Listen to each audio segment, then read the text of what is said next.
Graça e paz, sejam bem-vindos ao nosso canal. Hoje nós vamos dar início à nossa primeira aula sobre os estudos, na carta aos Romanos, carta escrita pelo apóstolo Paulo aos Romanos. E eu convido você nesse momento a curvar sua cabeça, fechar os olhos e buscar ao Senhor um momento de oração, pedindo a Deus que Ele nos ilumine, a mim, para trazer esse conhecimento aos irmãos e aos irmãos, para que o Senhor, por meio de seu Santo Espírito, vos abra o coração e a mente para compreenderem a sua palavra. Então, oremos ao Senhor nesse momento. Santo e justo Deus, te louvamos, Pai, pela tua misericórdia derramada em nossas vidas. Somos gratos, Senhor, pelo privilégio de podermos estudar a tua palavra e te pedimos, Senhor, que capacite a todos nós, a mim como instrutor, como aquele que traz o conhecimento da tua palavra, por meio do teu Santo Espírito, mas também aos teus servos, que também, por meio do teu Santo Espírito, possam ter a mente e o coração abertos para receber a tua palavra e assim também compreenderem e pô-la em prática em suas vidas. Nós te pedimos essa bênção porque sabemos, Senhor, que de nós mesmos nós não podemos aprender nada que seja útil para nós.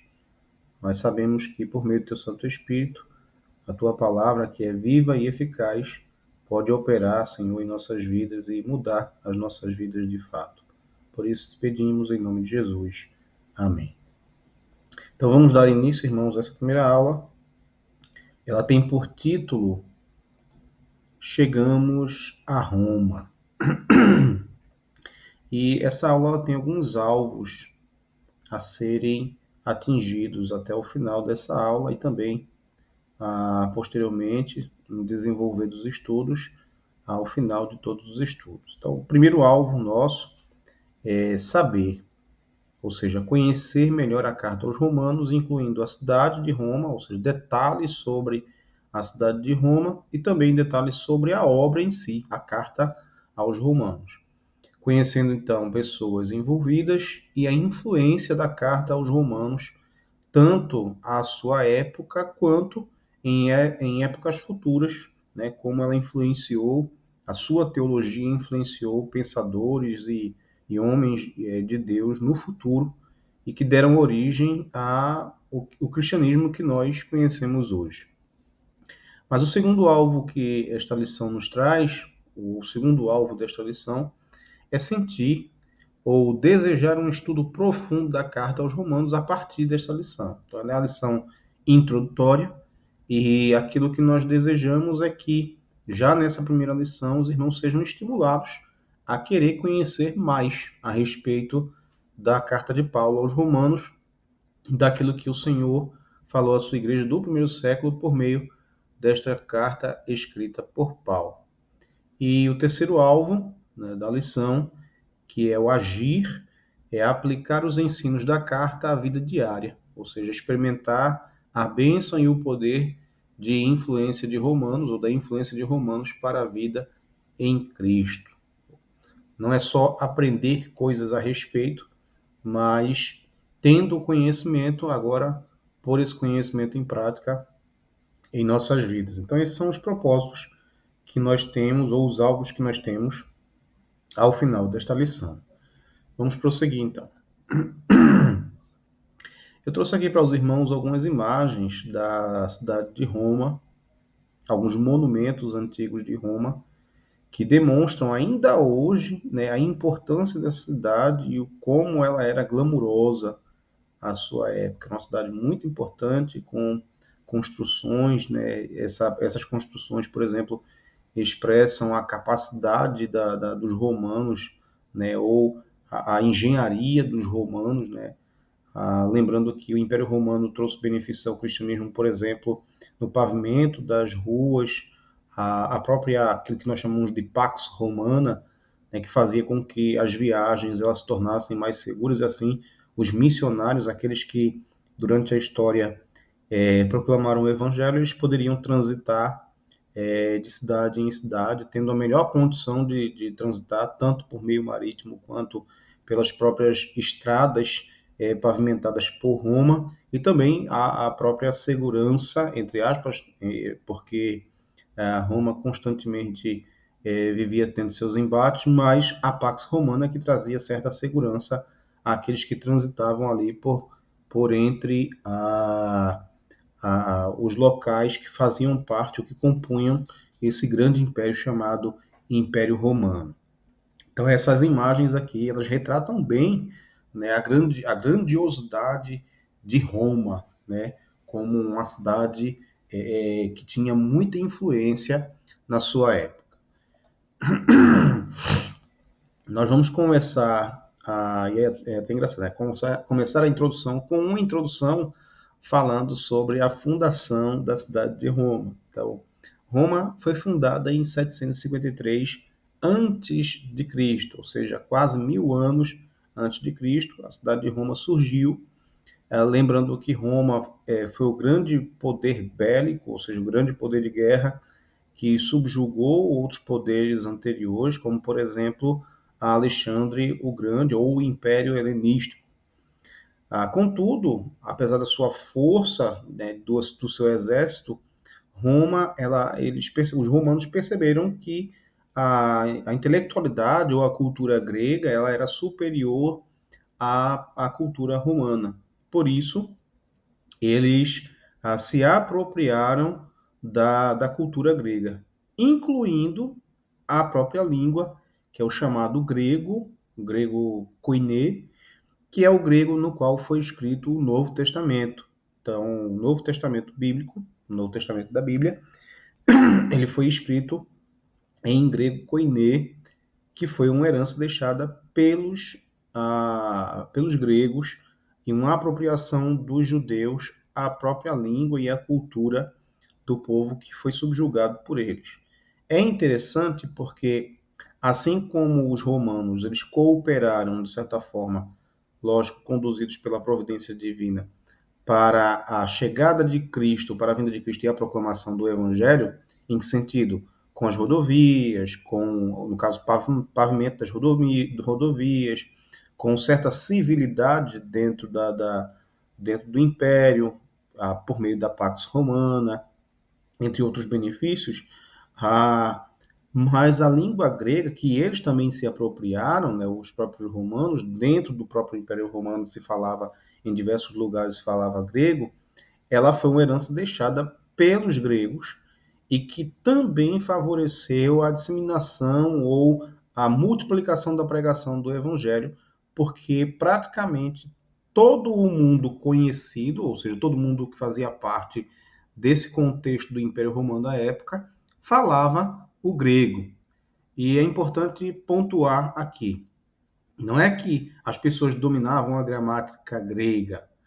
A questão é que as pessoas, desde pequeno, já falavam o grego como uma segunda língua materna. Então, em todos os lugares, praticamente, onde se chegasse aquela época, se poderia falar grego, se comunicava em grego koiné. Eu falo isso porque certa vez eu fui indagado que a população naquela época era uma população analfabeta. Mas ninguém precisa aprender gramática para aprender a falar português. Por exemplo, as pessoas aprendem a falar antes de aprender a gramática, e era o que ocorria naquela época. A língua ela se multiplicava, não gramaticalmente, mas ela se multiplicava a fala. Né? As pessoas se apropriaram da língua, de modo que o grego se falava em todo mundo conhecido naquela época. Então, esse foi um fator muito importante que propiciou ao evangelho ser lançado, né, ou se multiplicar de forma tão ampla desde a época de Jesus e desde então pela proclamação dos seus apóstolos e os seus discípulos e os discípulos de seus discípulos até os nossos dias. Ou seja, o grego naquela época era como se fosse o inglês hoje, que é falado em todo mundo conhecido. Então, em qualquer lugar do mundo você vai ver uma plaquinha lá, ou praticamente em todo lugar do mundo você vai ver uma plaquinha lá com alguma palavra em inglês. Aqui no Brasil mesmo, apesar de pouquíssimas pessoas terem o domínio do inglês, mas vocês observem que nós temos diversas alusões ou diversas palavras em inglês que são utilizadas em nosso cotidiano, todos os dias. Então, essa era a situação àquela época. Então, a cidade foi fundada em 753. Na época do apóstolo Paulo, era a maior cidade do mundo, e a maioria dos historiadores afirma que no século I a.C., Roma teria pouco mais de 1 milhão de habitantes. Até hoje é a cidade mais populosa da Itália. Então, nós temos já essas informações aí. Com respeito à própria igreja, a igreja específica em Roma. Qual a relação entre Roma, a relação de Roma no Novo Testamento? Então, primeiro, a cidade ela é mencionada 8 vezes, 5 no livro de Atos, 2 na carta aos Romanos e 1 vez em 2 a Timóteo. Além de Roma, outras cidades ou outros lugares também da Itália são mencionados em Atos, por exemplo, Régio, que foi mencionado em Atos 28:13, Puteoli, em Atos 28:13 também, e que hoje é chamada de Baía de Nápoles, a Praça de Ápio, em Atos 28:15, e Três Vendas, em Atos 28:15. Então, nós temos essas citações da própria cidade de Roma e de outros lugares também da Itália, citados aqui no Novo Testamento, especificamente em Atos, no caso, no livro dos Atos dos Apóstolos. Há uma questão aqui que é essa relação entre os romanos e a festa de Pentecostes. Então, nós observamos aqui o Pentecostes que nós podemos ler e conhecer no livro de Atos, no capítulo 2 também, lembrando que o livro de Atos é um livro histórico, então muito do que vocês vão ler nas cartas de Paulo, vocês vão encontrar referências no livro de Atos, até porque Lucas, que foi quem escreveu Atos, ele foi companheiro de viagem do apóstolo Paulo, e falando sobre essa questão de Romanos em Pentecostes, nós lemos o seguinte: o livro de Atos nos informa que havia romanos entre os que presenciaram o derramamento do Espírito Santo no dia de Pentecostes. Por exemplo, lá em Atos, no capítulo 2, o versículo 10, onde fala expressamente que haviam romanos ali. É provável que alguns desses tenham sido convertidos a Cristo. E ao voltarem a Roma, ou seja, eles foram de Roma para Jerusalém por causa da festa do Pentecostes, mas que ao voltarem a Roma, deram início a um grupo de crentes. Eles foram impactados pela mensagem do Evangelho ali, aquilo que eles presenciaram, que foi o milagre em si, que foi o derramamento do Espírito Santo e a evidência em línguas estrangeiras, e a própria pregação de Pedro, que impactou a muitos, trazendo a eles a realidade daquilo que estava acontecendo, né? Trazendo a eles uma explicação do que eles estavam presenciando ali, do que estava acontecendo ali. E aí estes, tendo sido convertidos ao Senhor, voltaram para Roma, e aí eles teriam sido convertidos a Cristo, e ao voltarem para Roma, deram início a um grupo de crentes na cidade de Roma. Há um comentarista um grande estudioso chamado F.F. Bruce, que ele ressalta o seguinte, que esses romanos são o único grupo europeu a receber menção expressa entre os peregrinos. Ou seja, dentre aqueles grupos europeus, Lucas ele faz questão de enfatizar a presença dos romanos ali no momento em que ocorreu o Pentecostes. John MacArthur, que é um pastor batista norte-americano, ele nos informa que, a partir do século II antes de Cristo, Roma passou a contar com significativa população de judeus. Isso quer dizer, por que essa informação é importante? Porque, segundo a informação de MacArthur, 2 séculos antes da vinda de Cristo, do nascimento de Cristo, havia havia judeus em Roma. E esses judeus eles tinham que retornar a Jerusalém para participar das festas judaicas, entre elas a festa de Pentecostes. Então, isso confirma que aqueles que vieram de Roma para Jerusalém naquele momento eram judeus que outrora estavam em Roma, vieram participar da festa, presenciaram um milagre, foram impactados pela pregação de Pedro e aí, retornando para Roma, certamente deram origem à igreja. O que nos leva aqui ao terceiro ponto, né? Quem fundou a igreja em Roma? E aqui nós encontramos algumas informações. Primeiro, o imperador Cláudio, que viveu entre o ano, que esteve no poder durante os anos 41 a 54 depois de Cristo, ele ordenou a expulsão em massa dos judeus de Roma por volta do ano 49 depois de Cristo. Essa expulsão é mencionada no livro de Atos, no capítulo 18, versículo 2, onde está escrito que Paulo, ao chegar a Corinto, encontrou um judeu chamado Áquila e sua esposa Priscila.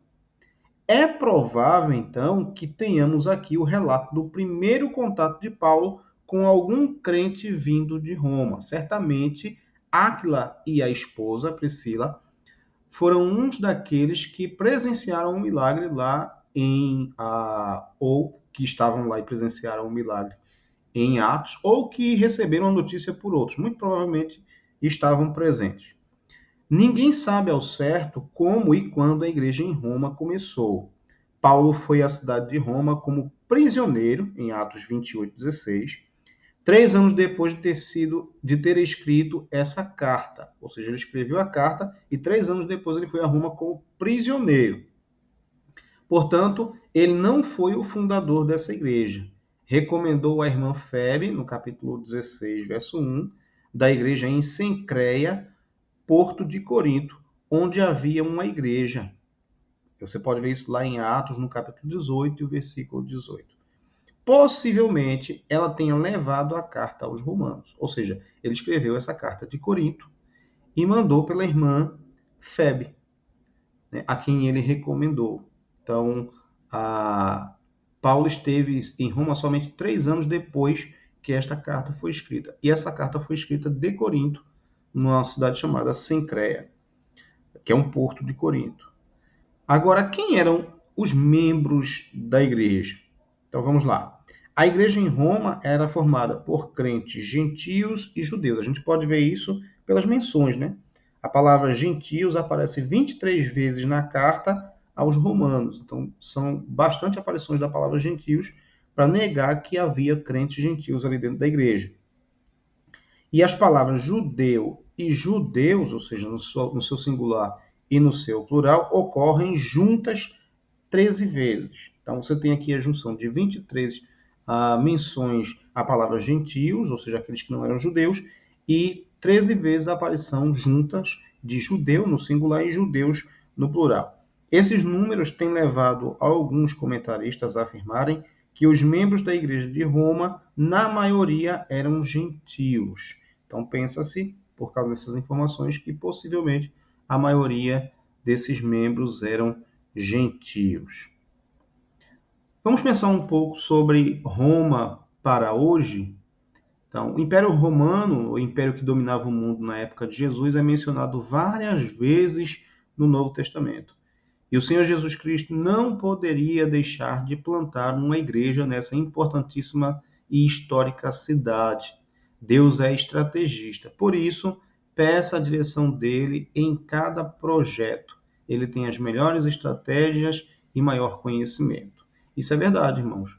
Porque se vocês voltarem um pouco o vídeo, eu falei sobre o quê? Como Deus guiou a história de modo que o Império Helênico, o Império Grego, cooperou de alguma forma para a proclamação do Evangelho por meio da cultura, por meio da língua, a própria civilidade em si, e o Império Romano trazendo também alguns benefícios que fizeram com que o Evangelho pudesse circular livremente ou tivesse maior mobilidade para circular durante ou em todos os lugares conhecidos da época.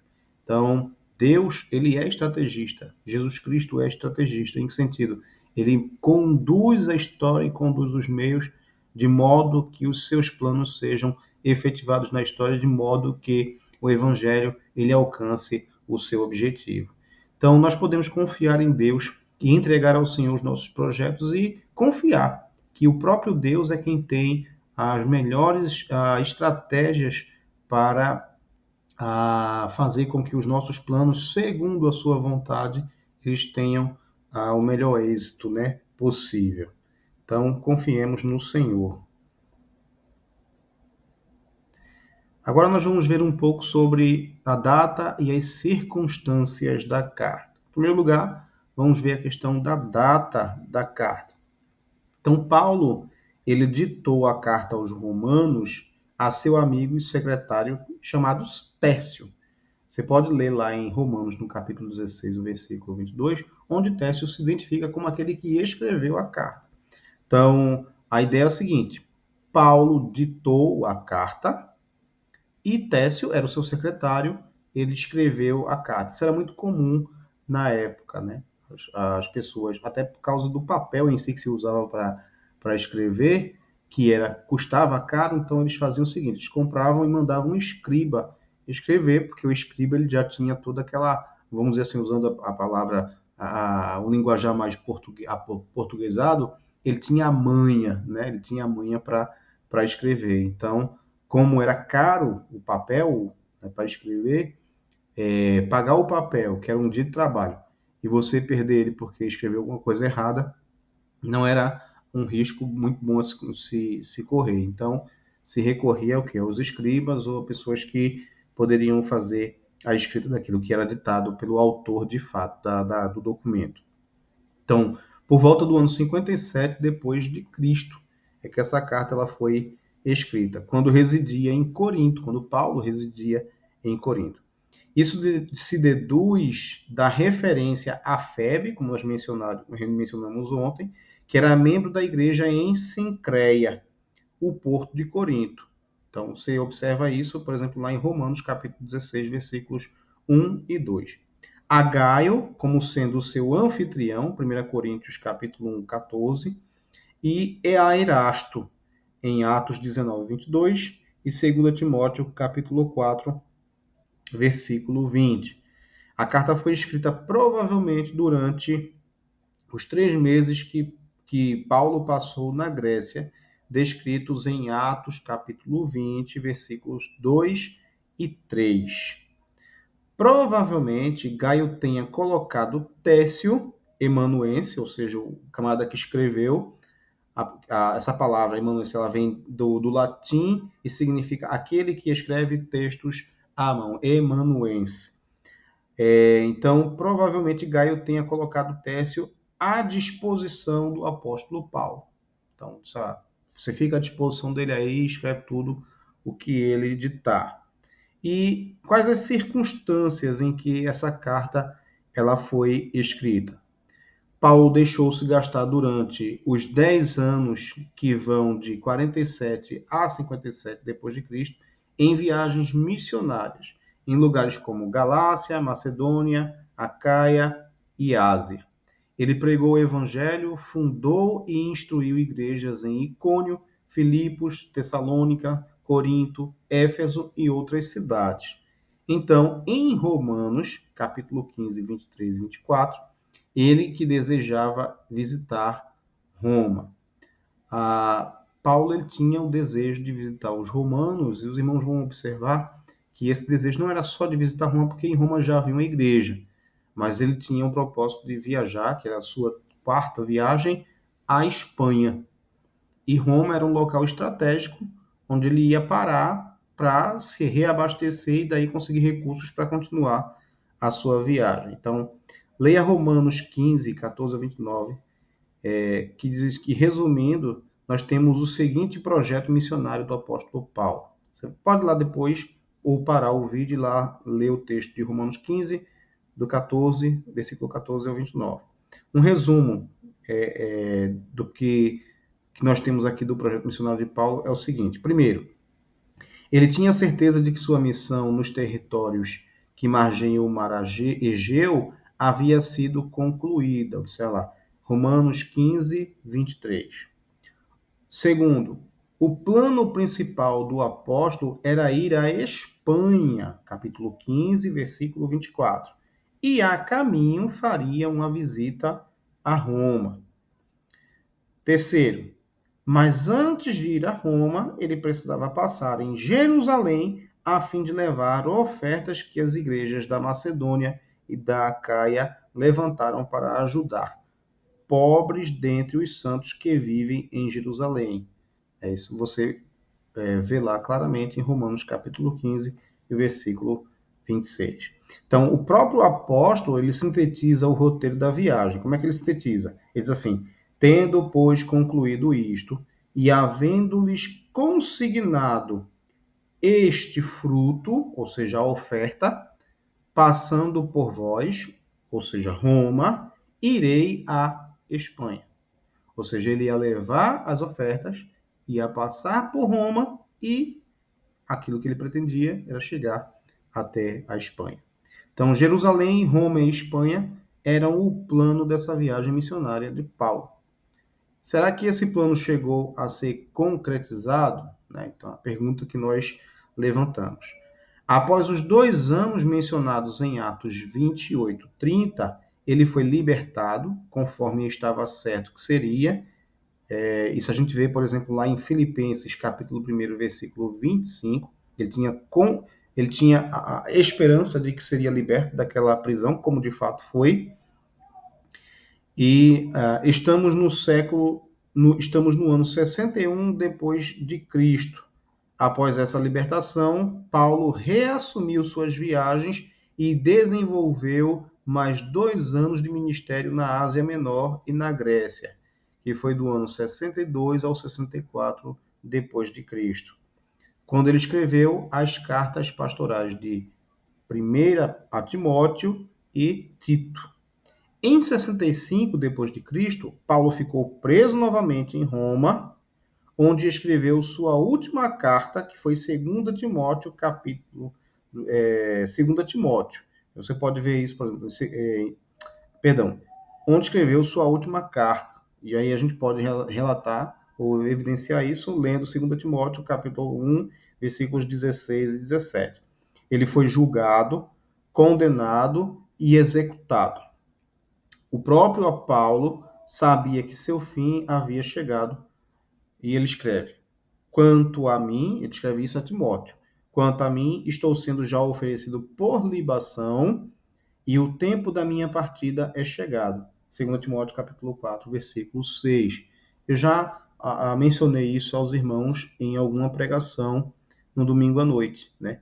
Quando Paulo escreve aqui a Timóteo, ele tem consciência de que o seu tempo está chegando ao fim e que, de fato, dali daquela prisão, não mais uma prisão domiciliar, como foi na outra vez, dali daquela prisão, ele vai, de fato, ser executado e vai se encontrar com Cristo como ele almejava, mas que, por causa da igreja, da necessidade da igreja, ele entendia que deveria permanecer em vida. John Stott, ele comenta o seguinte: se ele alcançou e evangelizou a Espanha, nós provavelmente nunca saberemos. Não há nenhuma evidência que nos leve a crer, de fato, que Paulo tenha ido à Espanha. Alguns vão dizer que sim. A evidência mais próxima que temos é a declaração feita por Clemente de Roma, em 96 ou 97 depois de Cristo. Clemente escreveu o seguinte: ao mundo inteiro ele ensinou a justiça e até os limites do Ocidente testificou diante de governadores. Está lá em 1 Clemente, capítulo 5, verso 7. Esses, geralmente, irmãos, são textos que a igreja não tem acesso, porque são textos históricos, não fazem parte da Bíblia. Então, geralmente, quem tem acesso a esses textos são quem estudam, de fato, teologia, né? Nós temos acesso a alguns textos que a igreja não tem acesso, até por não fazerem parte do cânon bíblico, mas fazerem parte daquilo que nós podemos resgatar da história. E aí John Stott, ele continua: pode ser, pois, como muitos supõem, que Paulo tenha sido libertado do seu confinamento em Roma, que é onde o deixam os Atos dos Apóstolos 28, 30, 32. Ou seja, Atos termina sem deixar as coisas muito claras, vamos dizer assim. e retomado suas viagens missionárias, inclusive uma visita à Espanha, antes de ser novamente capturado, aprisionado e finalmente decapitado durante a perseguição de Nero. Essa citação de John Stott está no livro A Mensagem de Romanos, na página 467. Observem, irmãos, isso aqui não é uma afirmação dele, é uma suposição do que possivelmente poderia ter acontecido. Novamente aqui, uma reflexão, Romanos para hoje. A visão missionária de Paulo e seu zelo para com as igrejas são exemplos para todos. Como está a sua visão missionária? Quantas pessoas têm sido influenciadas por meio da sua visão? Então, como é que a Igreja de Cristo ela tem encarado a missão e como ela tem sido eficaz nesse propósito de proclamar o Evangelho de Cristo? As pessoas, de fato, têm sido impactadas pelo Evangelho por meio da sua voz, por meio da sua pregação, né? Então, pensemos sobre isso e a missão da igreja. A influência de Romanos sobre aqui 3 pessoas ou 3 homens de Deus durante a história. Em primeiro lugar, a maioria dos comentários de Romanos reserva algumas páginas para testemunhar a influência que essa carta teve na vida de renomados servos de Deus. Nós vamos destacar aqui alguns a partir do livro de F.F. Bruce, Romanos, Introdução e Comentário, que é uma série da Cultura Bíblica, edições Vida Nova. E fechamos com o testemunho do próprio John Stott, que é o autor do livro. Primeiro, nós temos aqui o impacto ou a influência da carta aos Romanos na vida de ninguém menos que o grande reformador Martinho Lutero, que viveu entre os anos 1483 a 1546. Martinho Lutero, monge agostiniano e professor de teologia sagrada na Universidade Alemã de Wittenberg, Lutero expôs Romanos a seus alunos. Ele escreveu: ansiava muito por compreender a epístola de Paulo aos Romanos, e nada me impedia o caminho, senão a expressão, a justiça de Deus, porque a entendia como se referindo àquela justiça pela qual Deus é justo quando pune os injustos. Noite e dia eu refletia até que captei a verdade de que a justiça de Deus que se revela no Evangelho, Romanos 1, 16 e 17, é aquela justiça pela qual, mediante a graça e a pura misericórdia, ele nos justifica pela fé. Daí por diante, senti-me renascer e atravessar os portais abertos do paraíso. Toda a Escritura ganhou novo significado, e ao passo que antes a justiça de Deus me enchia de ódio, agora se me tornava indizivelmente bela e me enchia de maior amor. Esta mensagem veio a ser para mim uma porta para o céu. As igrejas evangélicas do mundo inteiro recebem até hoje os benefícios da conversão de Lutero, quando ele estava estudando a carta aos Romanos. F.F. Bruce, citado na página 50 do livro anteriormente mencionado. Um outro grande homem de Deus que foi impactado, irmãos, pela carta aos Romanos é John Wesley. John Wesley, ele, na noite de 24 de maio de 1738, John Wesley visitou de muita má vontade uma sociedade anglicana reunida na rua Aldersgate, onde alguém estava lendo o prefácio de Lutero da Epístola aos Romanos. E perto das 9 horas, escreveu no seu diário: enquanto ele estava descrevendo a mudança que Deus opera no coração pela fé em Cristo, senti meu coração aquecer-se estranhamente. Senti que confiava em Cristo, somente em Cristo, para a minha salvação. Foi-me dada a certeza de que ele tinha levado embora os meus pecados, sim, os meus, e me salvou da lei do pecado e da morte. Esse momento crítico da vida de John Wesley foi o acontecimento que mais que todos os outros, deu início ao avivamento evangélico do século XVIII, novamente citado por F. F. Bruce em sua obra anteriormente mencionada na página 52. E por último, John Stott, teólogo mais atual, né, que viveu de 1921 até 2011, faleceu em 2011. O próprio John Stott resume o que o estudo da carta aos Romanos produziu na vida dele. E ele disse o seguinte, abre aspas, eu confesso que desde que me tornei um cristão, e isso já faz hoje 56 anos, isso falando em 1994, cultivo como que uma relação de amor e ódio com a epístola aos Romanos, em virtude dos seus desafios pessoais com relação à igreja e ao sofrimento. Isso começou logo depois que eu me converti, com o capítulo 6 e o meu profundo desejo de experimentar essa tal morte para o pecado que o texto parece prometer. Durante muitos anos, eu brinquei com a fantasia de que o cristão tem de ser tão insensível ao pecado quanto um cadáver a qualquer estímulo externo.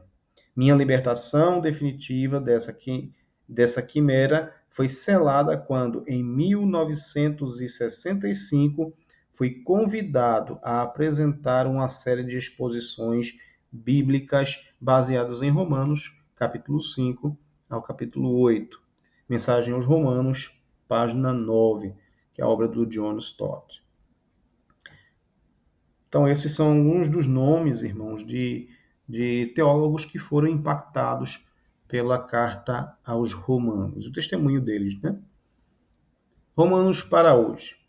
Estudando a carta aos Romanos, você mesmo vai descobrir a bênção e o poder que ela tem, sendo desafiado a viver a nova vida em Cristo e fortalecido para fazê-lo. Após o estudo de cada lição, aproveite para registrar o que aprendeu de novo e os desafios de Deus para você. Vamos dar uma olhada aqui agora um pouco na estrutura geral da carta aos Romanos. O propósito principal do autor é mostrar que Deus declara justo somente aquele que crê em Cristo. Ou seja, Paulo tem como propósito o quê?